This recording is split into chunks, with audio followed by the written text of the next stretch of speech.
मतदार आहे सुशिक्षित, तो विकला जात नाही. इथे मत विकत जाण्याची अजिबात शक्यता नाही. त्याच्यामुळे मेंढ्यांचं काही चाललं नाही.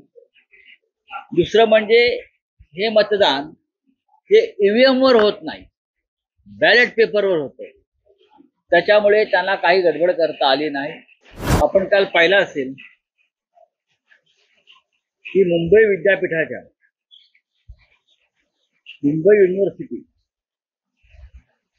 त्या सिनेटच्या निवडणुका झाल्या.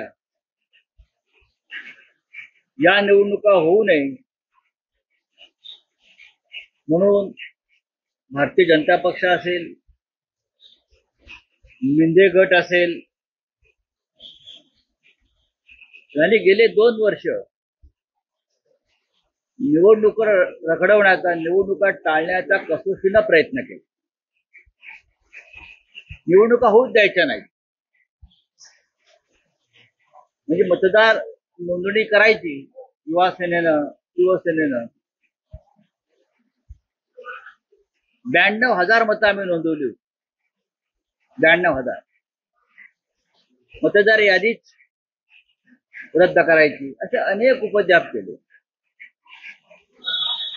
2 वेळा 2 वर्षामध्ये अनेकदा निवडणूक घेण्याचं टाळण्यात आलं. शेवटी हायकोर्टाने दणका दिला आणि सिनेटच्या निवडणुका झाल्या काल.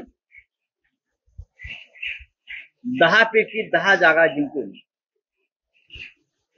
त्या मुंबईतला तरुण वर्ग, सुशिक्षित पदवीधर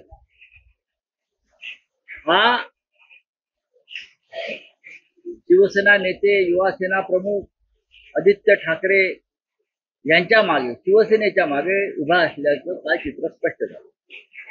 याआधी पदवीधर मतदारसंघात सुद्धा शिवसेनेचा विजय झाला.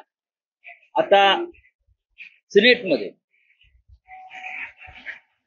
म्हणजे पदवीधर मतदान करतात. त्याच्यामध्ये अनेक पदवीधर लाडक्या बहिणी सुद्धा आहेत मोठ्या प्रमाणात. यांनी यापैकी 9 उमेदवारांनी कोटा तोडून मतदान घेतलं. ओव्हर जो कोटा आहे त्याच्यापेक्षा जास्त मतदान घेतलं. आणि जो आमचा शेवटचा उमेदवार आहे त्याने 865 मतं घेतली. आणि एबीव्हीपी भारतीय जनता पक्षाची त्यांच्या सर्व उमेदवारांची मिळून 706 मतं आहेत. 706 सगळ्यांची मिळून. आणि आमचा शेवटचा उमेदवार आहे त्याची मतं 850 आहे. मुंबई विद्यापीठावर अशा तऱ्हेने भगवा फडकलेला आहे. एबीव्हीपी असेल, मिंध्यांचा गट असेल, त्यांनी प्रयत्न करून सुद्धा त्यांना ही निवडणूक टाळता आली नाही आणि जिंकता आली नाही. याचं कारण असं आहे, हा जो मतदार आहे सुशिक्षित, तो विकला जात नाही. इथे मतं विकत जाण्याची अजिबात शक्यता नाही. त्याच्यामुळे मेंढ्यांचं काही चाललं नाही. दुसरं म्हणजे हे मतदान हे ईव्हीएम वर होत नाही, बॅलेट पेपरवर होतं. त्याच्यामुळे त्यांना काही गडबड करता आली नाही. मोठ्या प्रमाणात मुंबईतल्या तरुणांनी शिवसेनेला मतदान केलं. हे कल आणि लोकांची मानसिकता आणि लोकभावना काय आहे हे दाखवणारं एक चित्र मी तुमच्या समोर मांडलेलं आहे.